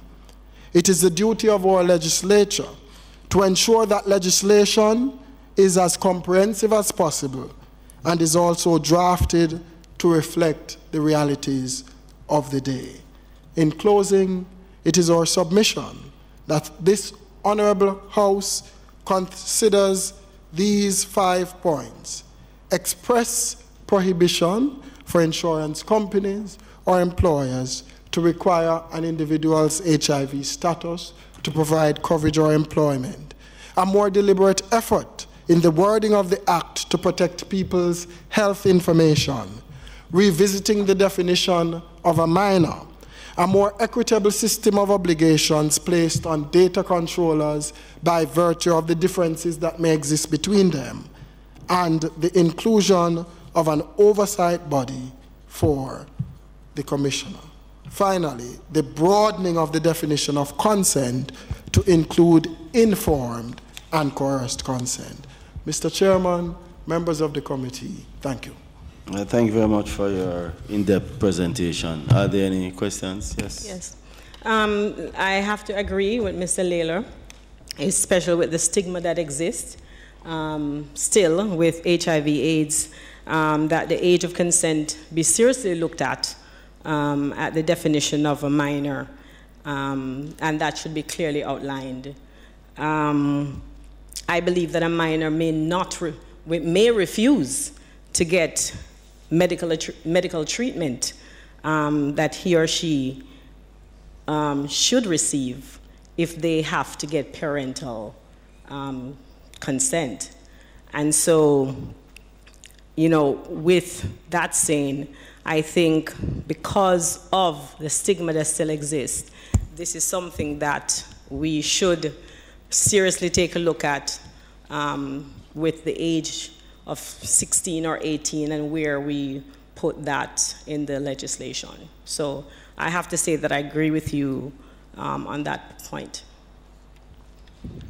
Chairman, let me thank the group for a very thorough presentation. On the issue of consent, I understand the concerns that you have in terms of coercion. What I struggle with is how would you determine and validate coerced consent or informed consent? That's the issue I have. And when I look at on your second penultimate page, and I do agree that it should be in writing, expressly stated, etc., it seems to me if we follow this, it would make your desire to have informed or coerced consent redundant, in my view. I understand your point, committee member. The legislation currently allows for consent to be given orally. And we are saying that leaves too much open for someone to say they gave consent oral. So we are asking for the inclusion of informed consent, which will require a much more detailed documentation of the fact that consent was given and would remove the possibility of consent being said to have been given orally. It may not totally address the issue of coerced consent, because of course someone can be coerced to give it in writing. But the possibilities, we believe, the possibilities are reduced. We believe while it does not give foolproof protection, it gives greater protection to the person who may be at a power imbalance with the data controller or whomever they are giving consent to, to share their data. So we think that it would provide more robust protection for such persons. We are also open to the committee looking at more favorable positions to be taken that maybe would alleviate this discrepancy. Just to add to what Mr. Layla indicated around coerced consent, in the absence of an anti-discrimination law, we need to ensure that any legislation that we're pushing forward would address where discrimination would have occurred.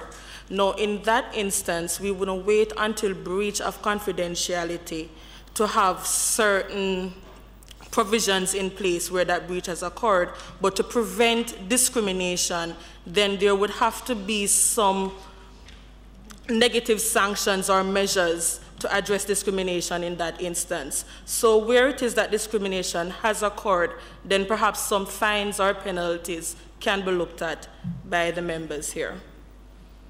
All right, one second, Frank. Let me say, I do understand what you're trying to, I understand your outcome. I just don't think this is necessarily the remedy. That's what I'm saying. And I do support the explicit written consent versus just the oral, but I don't know that the remedy proposed can be enforced, because I just don't know the extent to which you would be in a position to determine that somebody has been coerced. Because as you rightly said, I can be coerced to put something in writing, and then it's my word against yours as to whether I'm really coerced or not.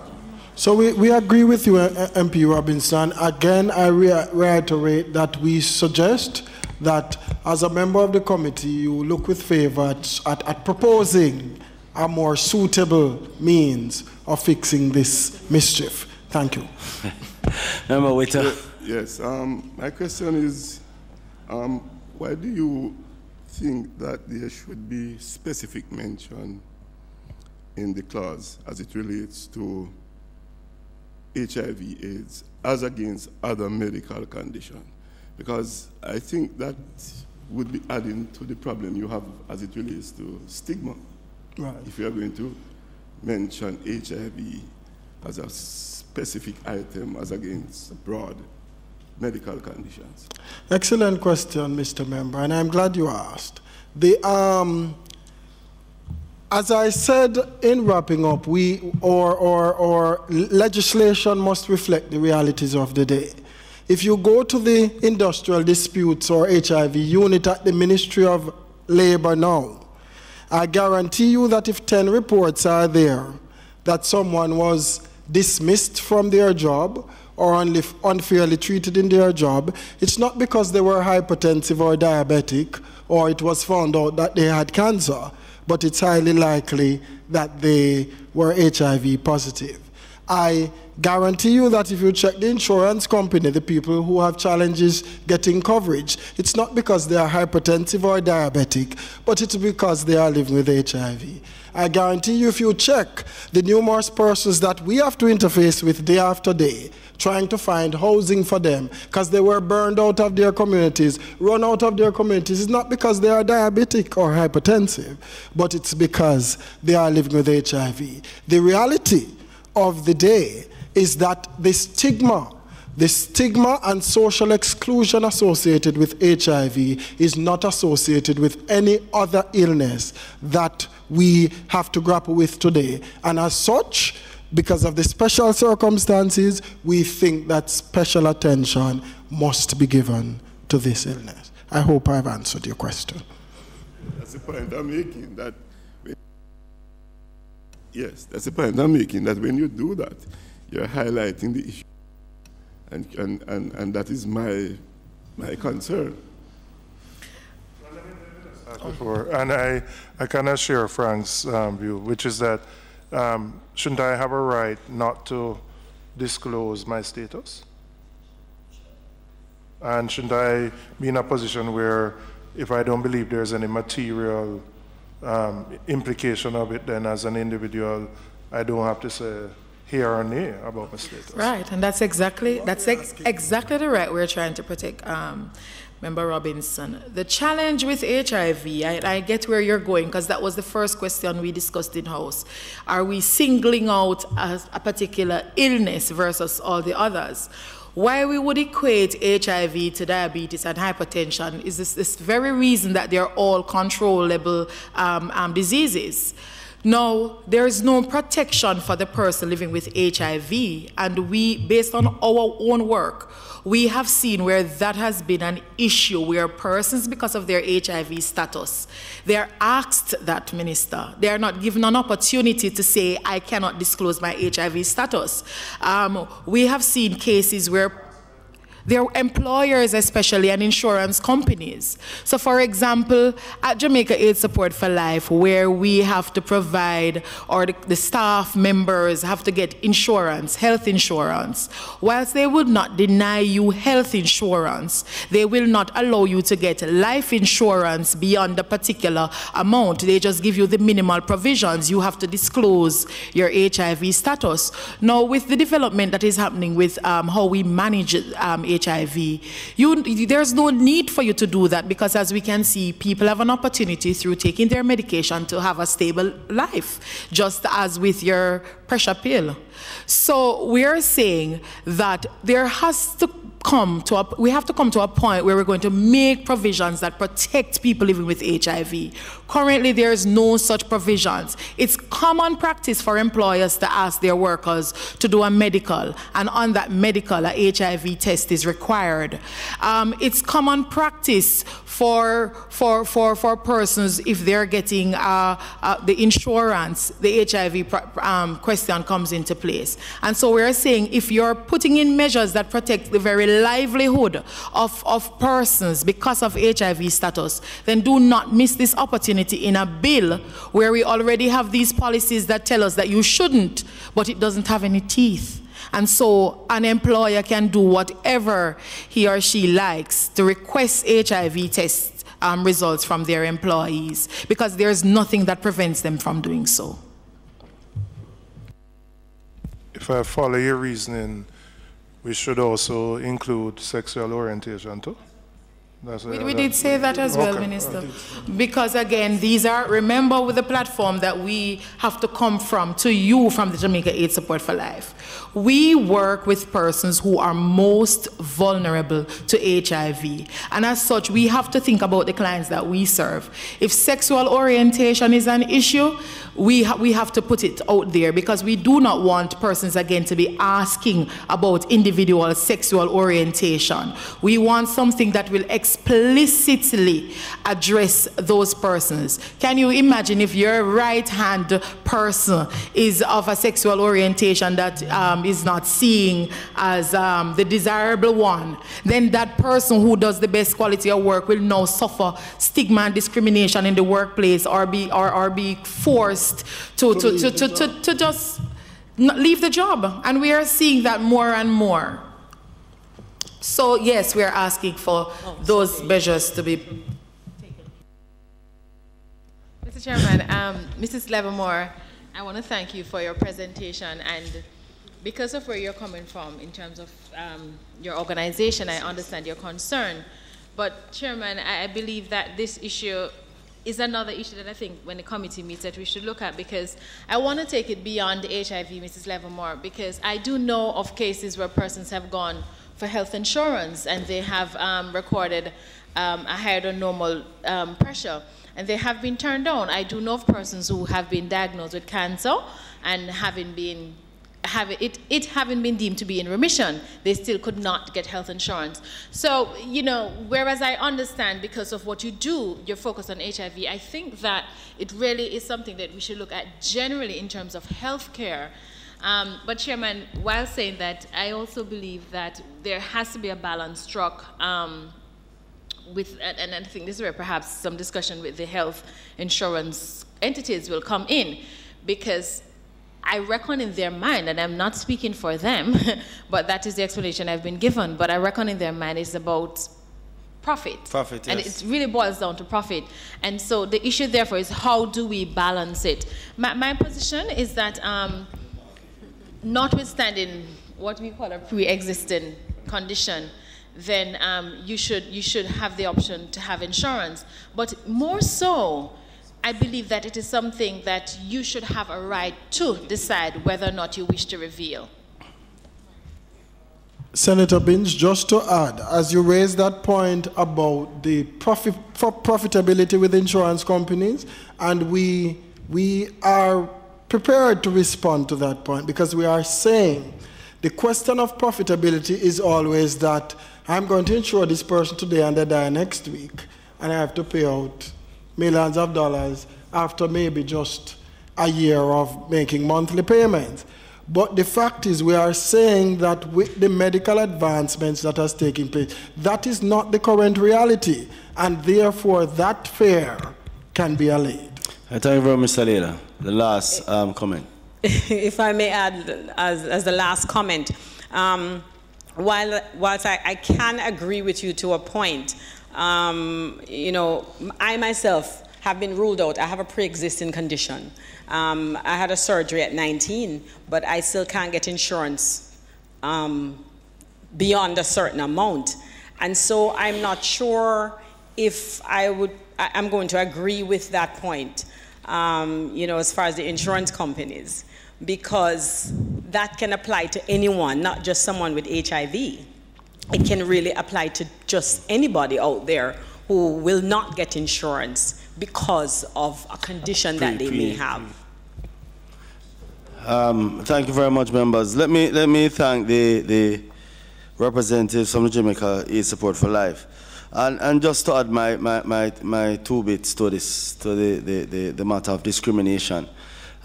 We appreciate the fact that you're speaking on behalf of your entity, and you are more closer to the AIDS, HIV situation, and as such, you will advocate from that perspective. I think the whole matter of discrimination is something that we need to look at relative to your health status. So whether it's hypertension, diabetes, some injury sustained as a result of excessive exercise, or HIV/AIDS, that the policy must be such that, and I think that is a larger discussion for us as legislators as relates to the level of discrimination and the policies of the insurance companies.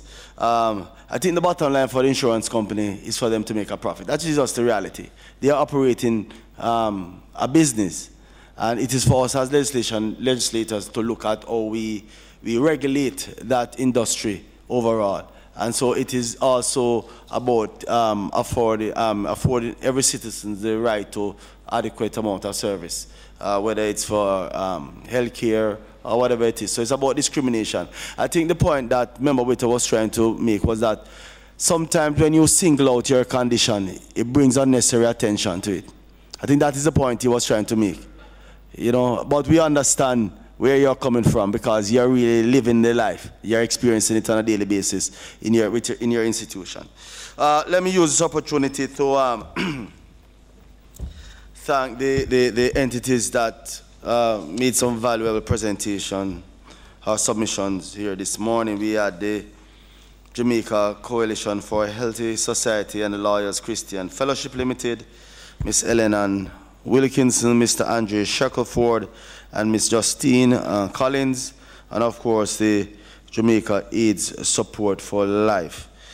So thank you all for the valuable contributions. Members, as it relates to the next item on the agenda, any other business, I don't think we have any other business for the rest of the day. But just to use this opportunity to indicate to members that we have had some 25 submissions from individuals and groups. Just to remind the committee that we had submissions from the following entities or persons, individuals. We had the Information Technology Industry Council, the Latin American Internet Association, Digital Jamaica Limited, the National Consumers League of Jamaica, United States of America Chamber of Commerce, the Slash Roots Foundation, the Jamaica Information Technology and Services Alliance, and the Jamaica Computer Society, JN Bank Limited, the Jamaica Bar Association, Credit Info Jamaica Limited, Lawyers Christian Fellowship Jamaica, the Jamaica Coalition for a Healthy Society, FLOW, the Broadcasting Commission, Media Association, Jamaica Limited, National Identification Systems Project Unit, Mr. Denton Phillips, a software development professional, Ms. Shaista Peart, Information Governance Consultant, Mr. David Allen, a Data Management Consultant, of course, Ms. Eleanor and Elizabeth Wilkinson, Ms. Justine Collins, and Mr. Andrew Shackelford, the Jamaica Chamber of Commerce, Jamaica Bankers Association, Press Association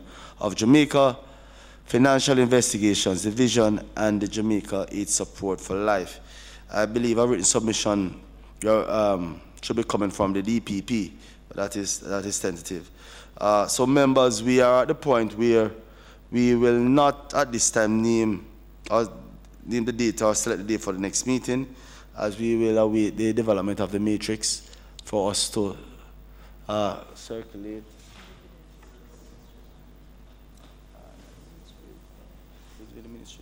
It will be the ministry that will be developing the matrix along with the.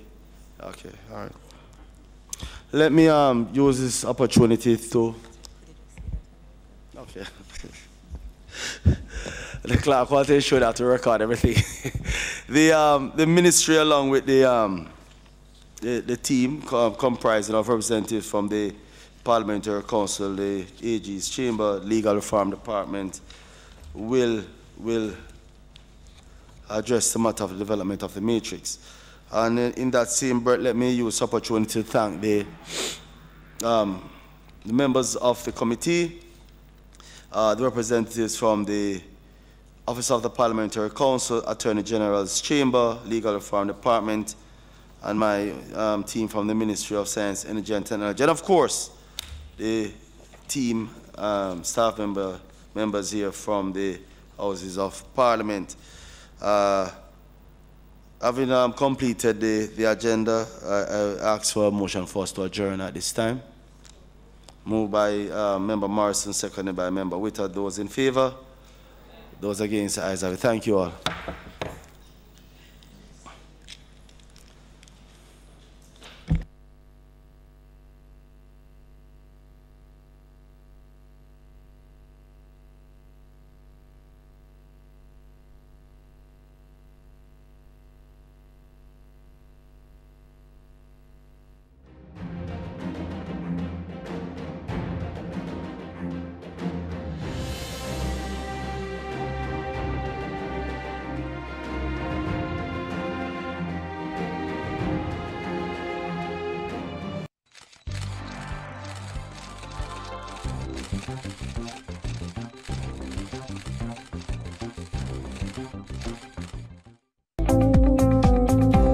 Watch the development report every fourth Thursday at 8 p.m. with a repeat on the following Sunday at 8:30 p.m. right here on PBC Jamaica.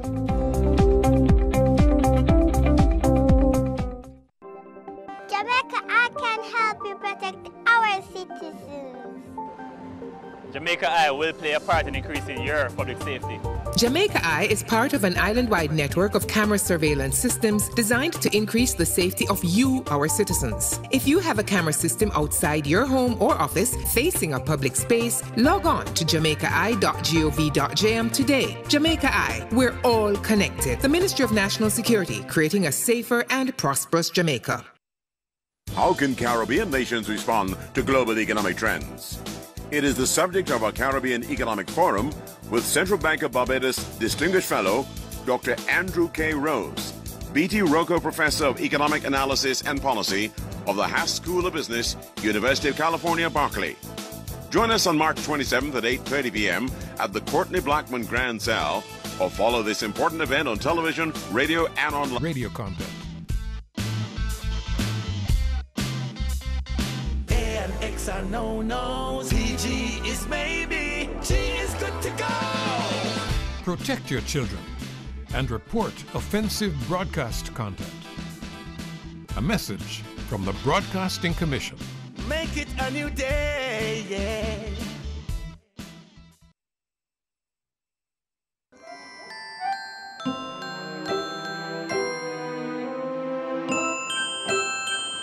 I love to learn.